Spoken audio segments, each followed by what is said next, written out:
Stock Play of the Day is an educational program. Any statements made by Ally Invest employees are not intended to be or should be considered investment advice, a recommendation to buy, sell, or hold a security, or a recommendation to adopt an investment strategy.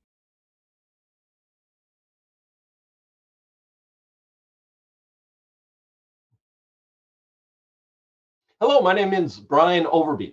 Welcome to the Stock Play of the Day. Today's stock is going to be Amazon. We'll discuss should we pass or should we play?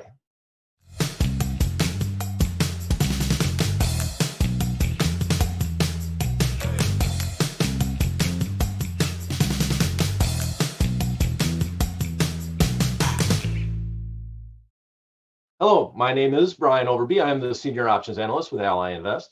Callie Cox cannot join me today, so I'll be running solo. And today's stock play of the day is going to be centered around Amazon. I hope you're having a happy Prime Day because Amazon right now is in the middle of their 2-day Prime Day event. I like to think of Prime Day a little bit as a Festivus that was discussed on Jerry Seinfeld. Basically, it's a made up event, made up, you could say, holiday, where Amazon has created this rush to need to go to their website to try to find all the best deals across the board. Now, Callie sent me some information today. She actually ran a little spreadsheet about Amazon and how well they have done a week after their previous Prime days. And we were actually kind of looking for a unicorn here, trying to see like where is Amazon up more times than not? And the data actually kind of shows that a week later, a lot of the times, about 50% of the time, stock is up, stock is down. So it hasn't really affected their stock price overall, but it is actually brought up the entire industry as a whole. And I have a quote here from Jeff Bezos on his his letter to the Amazon shareholders. And I just thought it was a real neat quote that when he's discussing about the concept of Prime Day. And basically it says, if you want to be successful in business, you have to create more than you consume. Your goal should be to create value for everyone you interact with. And I think that's one thing that Prime Day has done. There's been a huge benefit to the entire retail industry. You now see Walmart, Best Buy, Target all have their version of Prime Day. They all have different titles for them, but they all get a big boost in sales in the middle of summer, which is usually a dull period for retail because you don't have the big holidays that everybody is buying presents for overall. So to say Prime Day is a success would be to understate it overall.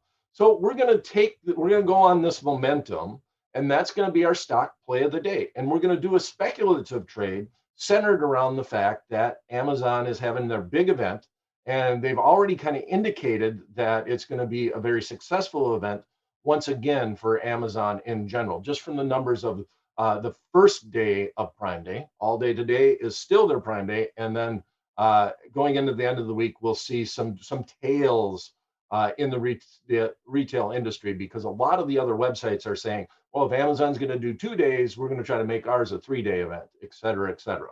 So let's start by just looking at the markets as a whole.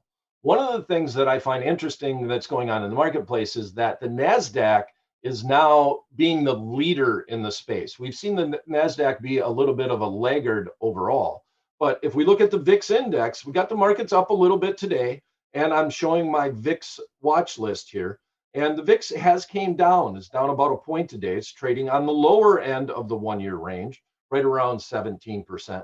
But we do see the futures contracts, and I'm going to highlight the futures contracts here, going up to July and August. They're still hanging around that 20% level, so still higher than where the spot index is, or basically the symbol VIX. And we still have this a little bit of nervousness in that we see the futures contracts trading a little bit higher, and that's been the trend for over the last year. We got the August contract at 2082 going out to October. We're all the way up to 2247.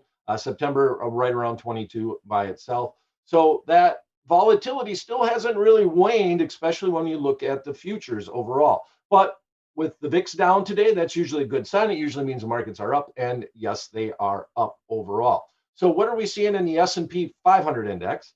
And I'm just going to kind of highlight this in that we've really been in a channel in the S&P 500 index. If we scroll down here a little bit, let me show you the months. Going all the way back to April is when we started this kind of channel. And now we're kind of approaching a new high.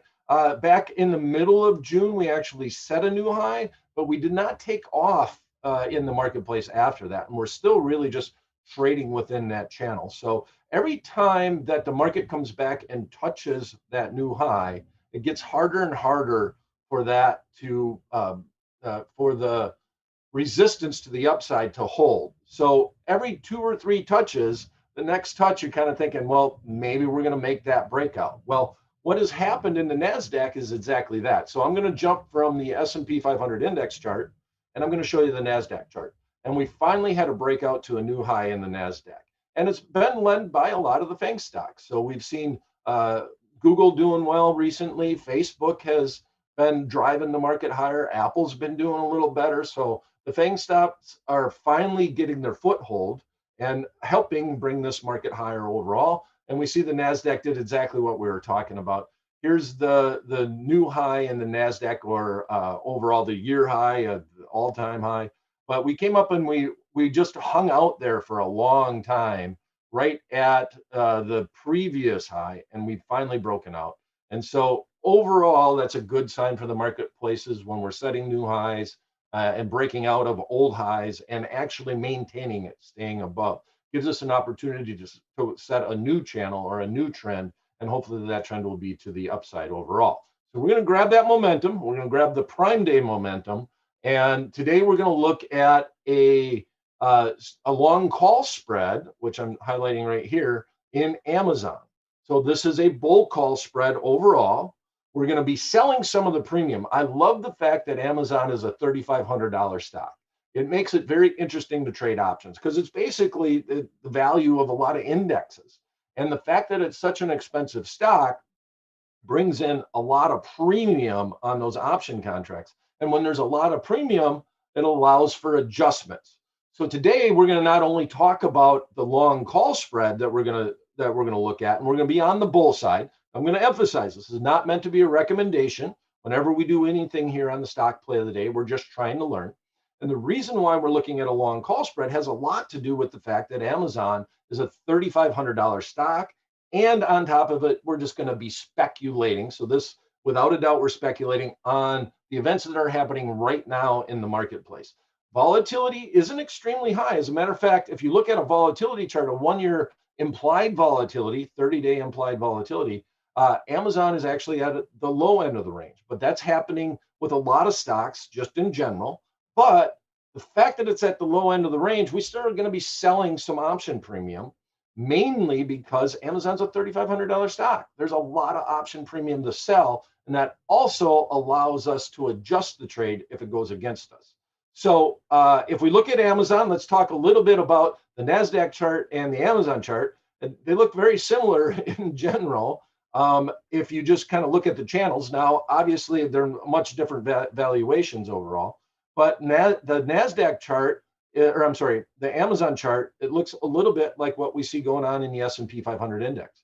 We actually have, and this isn't a big technical pattern, but it's better for the upside than it is for the downside. We have something that's called a golden cross right here, where we see the 20-day moving average breaking through on the 50-day moving average to the upside.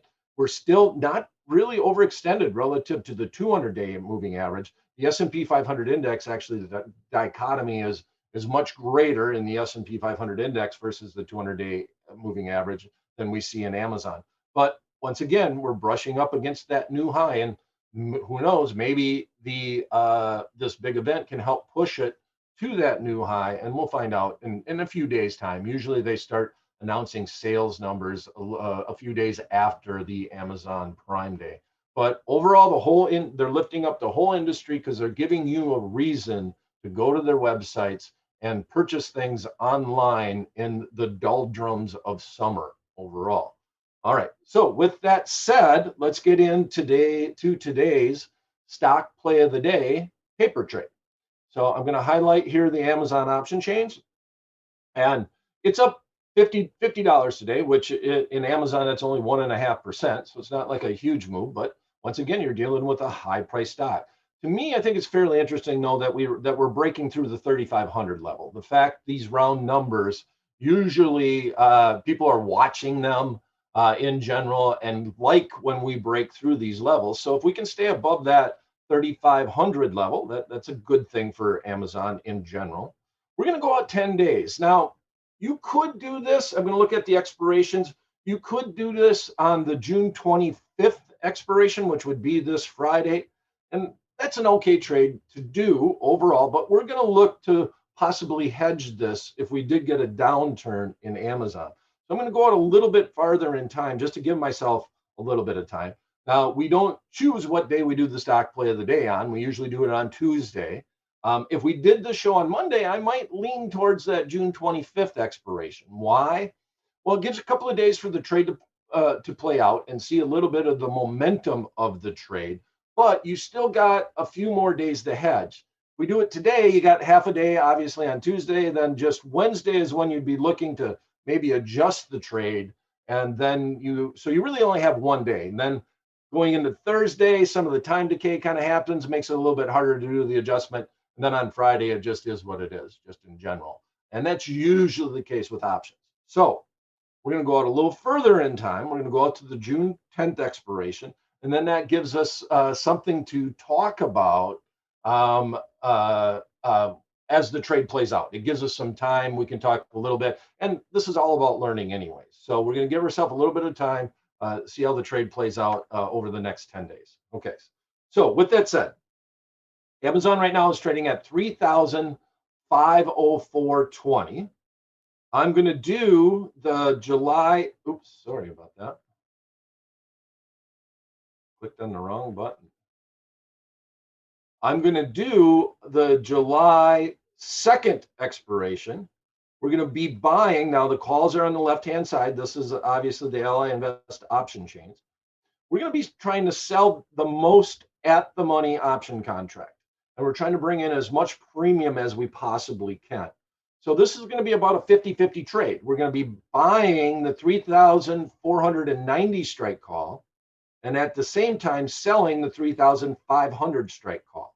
It's 10 points wide. And to me, this should be a little bit more than $5, but we got a little bit of a skewing in the volatility in the option prices. But we're already in the money on this long spread, right? The stock is above 3,500. So if the stock just stays where it's at, that would be a good thing for this trade. Now, we'd like it to drift higher so that we could take our profits a little bit earlier. But if it drifts lower, we're gonna talk about a trade that we can look at doing, which is going to be legging into a butterfly trade by selling a short call spread. But we're paying 523 on a 10-point wide spread that would be worth a maximum of 10 points overall. And so you're basically paying $5 to make $5. If you want to be a little bit more accurate, you're paying 525 to make 475. That's your ultimate goal. Your net debit in this situation is going to be your maximum risk. So it popped down to 505. I don't think we could get filled at 5. I think we got to give them a little bit, and give the market makers a little bit of leeway. So we're going to put it in at, let's say it's dancing around, let's say at 520. Okay. So this is going to be the official paper trade. We're going to put it in the right rail over here. And I'll scroll up and I'll kind of highlight this. We're going to say it's going to be a limit order of $5.20, and that's where we're going to try to execute this trade at. But we're going to be buying to open one of the July 2nd expiration, 3,490 strike calls, selling to open one of that same expiration, 3,500 strike calls. We're going to do this for a net debit of $5.20 to the account. Means our maximum risk will be $520, less commission. To do this, you always want to make sure that you add in those commissions. And I'm going to scroll down and just look at the profit and loss graph, and then we'll talk a little bit about how we might adjust this trade. We have a little bit more time because unfortunately Callie couldn't join us today. So we'll spend a little bit more time on the option strategy. And make sure you put your questions in the chat box in the right-hand rail. I'll try to address all the questions as we go along here. All right. So let me get rid of that there. That helps a little bit. So once again, if I'm looking at this profit and loss graph here, one second, let me get the questions up and running. If I look at this profit and loss graph here, we see that the underlying stock is above our short strike. And this really highlights it here in the Ally Invest option trading platform, in that we're at 3504 and 3500 is where we need the market to be at. So if we look at this from this point on up, if the stock continues on up over the next 10 days, we're looking really good, really solid. But if we look at the actual profit and loss graph as of today, you see that it's going to take a little bit of time decay to get there, and that this is a very flat line. And then if the market continues on up and we don't get any real time decay, we really don't see a lot of profit in this trade overall. Hence the reason why I talked about doing a 3-day trade and using the nearest expiration as opposed to the 10-day. So in order for this to get interesting on a profit and loss graph, is we want to go down to, I'm going to go down to 3 days, and that won't move it very much. And we're going to go all the way down to 1 day, which is 0 days in our profit and loss calculator. And now you see that line kind of move. It's got a little bit more of a rise over run on this position. And then at the last day, you can make that the maximum on that trade. It would basically morph into the dotted line overall. So what does this do for us? Well, if we're correct on our forecast, we would rather do the near-term expiration. If we know we're going to be right on our forecast, which obviously we're just flipping a coin here, we really don't know. Even our numbers have shown that 50% of the time the market goes, Amazon goes up after, and about 50% of the time it goes down, which is just normal in general in Amazon. But if we look at this trade overall, if we're correct on our forecast, we wish in the short term, we wish we would have did this shorter term option, just because there's so much time premium in with $3,500 stock that we need time decay to be our friend in order for us to reach the maximum on this trade. So how are we going to adjust this trade? By going further out, it gives us more time to adjust the trade if we are incorrect on our forecast. And so I'm going to scroll back up and I'm going to show this adjustment right now. Right now, we're talking about a long call spread, otherwise known as a bull call spread, otherwise known as a debit spread overall. If the market went down, and the way that I would adjust this would be based off of the price. But if we woke up tomorrow and the market went down, I'm going to remove this leg and I'm going to show you what we would think about doing. We'd think about doing a 10-point wide short call spread. Okay. What does that effectively do? If you combine a long call spread with a short call spread, and the middle strike being the same, the strike that we're selling being the same, you effectively create a butterfly overall. Now, butterflies are cheap. In general, they're going to be a lot cheaper than just buying the long call spread outright. Right now, we see the short call spread, the hedge, trading at $4.85. We were talking about the long call spread being $5.20-ish. So if we did both of these right now, that would create a butterfly that would be trading for 38 cents. Okay. It's going to give you a 10-point wide potential profitability, and that's at the midpoint. But you're saying that Amazon being up 50 points today, that we needed to land in 10 days somewhere in between 3,490 and 3,510. I do not like those odds as well as I do that Amazon would just either stay where it's at or continue on up. All right. So this would be a cheaper way to try to just take a lottery ticket, if you will, to see will Amazon basically stay within this range over the next 10 days. And you would have to wait. It would have to be very close to the expiration date before it would start to pay you out. So I propose that we start by doing the long call spread. And I'm going to remove the one that we initially bought here and go back to the short spread, okay, which is right around $4.90 at the midpoint. And I do have to emphasize that midpoint fills are never guaranteed, but this is where you want to work it in the options market. The options are definitely not as liquid as a stock. So some limit orders, especially on spreads, make a lot of sense. And if I look at this now and I want to adjust this trade, I would look at this and say, okay, I'm selling this for $4. I'm paying $5, which is actually on a lot of our speculative trades, we usually don't look at spending that much. They're usually around $200 or $300 on the spreads that we look at. Amazon's a little bit more pricey, so we're going to go $500 on this trade. $520 plus commission would be our maximum risk here. And I'd say to myself, well, if this got cut in half, if this market went down and this spread was trading for about $2.50, that means it's going the wrong direction. And I would think about selling it and legging into the butterfly trade. So if I sold this market went down to 250 on this spread, I'm going to leg into my butterfly trade. I take half the risk off the table, approximately, depending on where you would fill it at, but I still got a chance, right? I still got a chip in a chair, if you will, in that if the market did go down, well, maybe it will bounce back up and it will land somewhere in between the wings of my butterfly. So here's how the trade would look.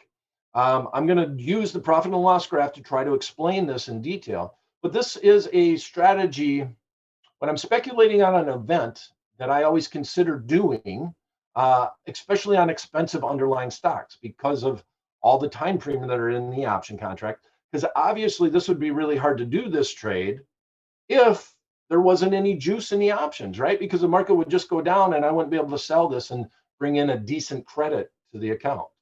So I like it on indexes from time to time. I'll do this in the S&P 500 index. Done it before. We've talked about it, I'm sure, on the stock play of the day. Definitely on my podcast, Options Playbook Radio. We've looked at that a lot, that specific trade. But here in this situation, I am going to come in and I'm going to set up the actual butterfly. Let's clear it and let's get it in the right order. So if I enter them in the right order, they'll go into the workbench in the right order and buy. Okay, so that would be the butterfly. And so if we scroll down and look at the profit and loss graph, I have to adjust this, make that a 2. And then you see this is what the butterfly would be. The butterfly would say, I want the market to stay within my long strikes, somewhere in that range, because I want to be able to get something out of this trade within the next days. So the market goes down. So we start this trade. I'm going to make this a 1. Okay. This would be the initial trade. And this is what the profit and loss graph would look like. So this is where we're hanging here on the profit and loss graph. And then we say, oh no, the stock was here. Now the stock is down here somewhere. And I see that that short spread is trading for about $2.50. Let's reduce our risk, but still give us a chance. So we go out and we sell an additional 3,500 strike option contract. So that would make this 2. And then we buy the 3510 overall. Click that. And now this is what our profit and loss graph looks like. Very similar, right? Because our long call spread would go like this, but then this actually goes this direction. It would keep going straight if this was a long call spread, just like this, right? In the profit and loss graph here. But I come back here and I sell that short spread, and now that removes that and says, okay, now we just got to kind of get lucky and we can play the hope game that it lands somewhere within this range. I'm down $2.50 on this trade. Give me a chance to get out of it at this point in time. And obviously it all depends on where you sell that short call spread at. But now I have a potential with a long butterfly that I could make up to $10 on this trade. And $10 means it would go right out at that expiration, right at that short strike, which is 3,500.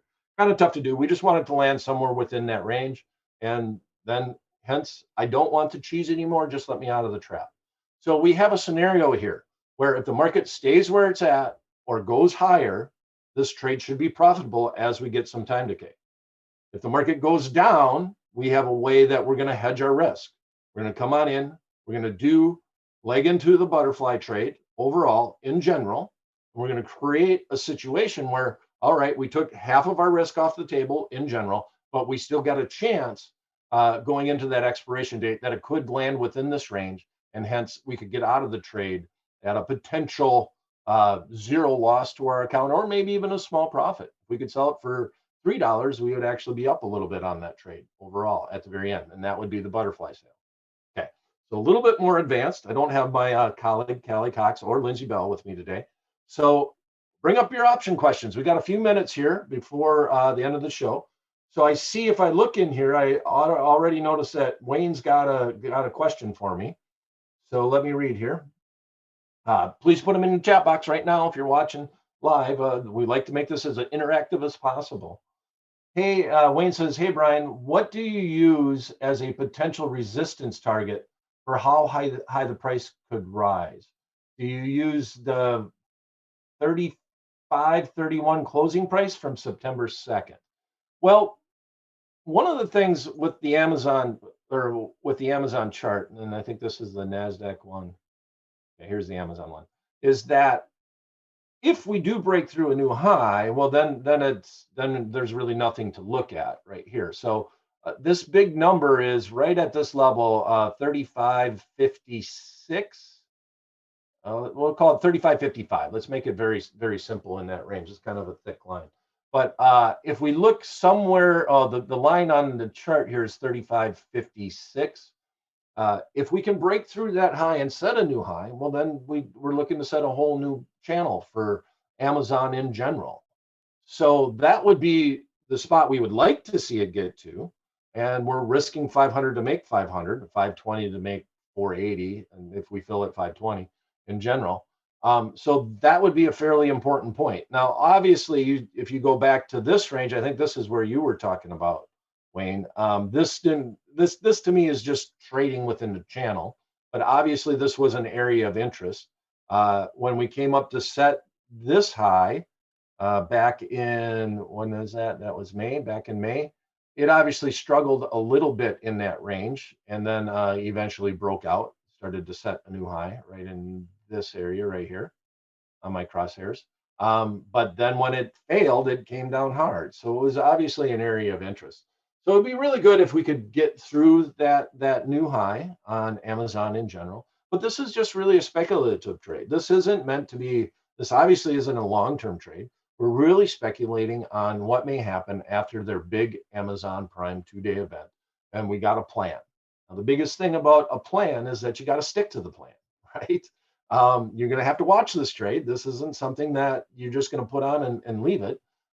You can, I mean, we've set up the risk reward that it's interesting, right? Because we're paying about as much as we could potentially make. You can basically come back in a week's time and say, well, did it go up or did it go down? Overall, we managed our risk by using the spread as opposed to just buying the option outright. And it's just really tough to go on out and look at this option chain and just buy that option outright, because I'm going to scroll back in here. Like that at the money option contract is trading for $5,680 just to buy one of them overall. So this makes it a lot cheaper, a lot more feasible to do the trade. We got a plan. That's what we're going to go through. All right. Any other questions? If you have any questions, please put them in the chat box right now. And if not, I have an interesting event tomorrow that I want to talk to you about. It is the Ally Invest Digital Conference. And we're going to put that inside our, I'm going to put that in the chat box right now. If you'd like to sign up for the Ally Invest Digital Conference, it's literally ally.com/digital conference overall. And I have that in the chat box right now. If you go there, you'll get all the reminders. You can sign up today and you can get all the reminders for that event. It's going to be an all-day event tomorrow. I'm going to be talking as a panelist, and I'm also going to be the host for the entire event. So it's going to kick off at 10 o'clock Eastern time tomorrow. Please sign up, get all that information. And if you want to learn more about the stock play of the day, please click subscribe, ring the bell, and you'll get all the alerts for these events inside the Ally YouTube channel. Thanks for coming, everyone. And I have to let you know, I don't think we're going to be around this Friday for the stock play of the day overtime. So we'll see you this coming up Monday again for another edition of the stock play of the day. Thanks for coming, everyone.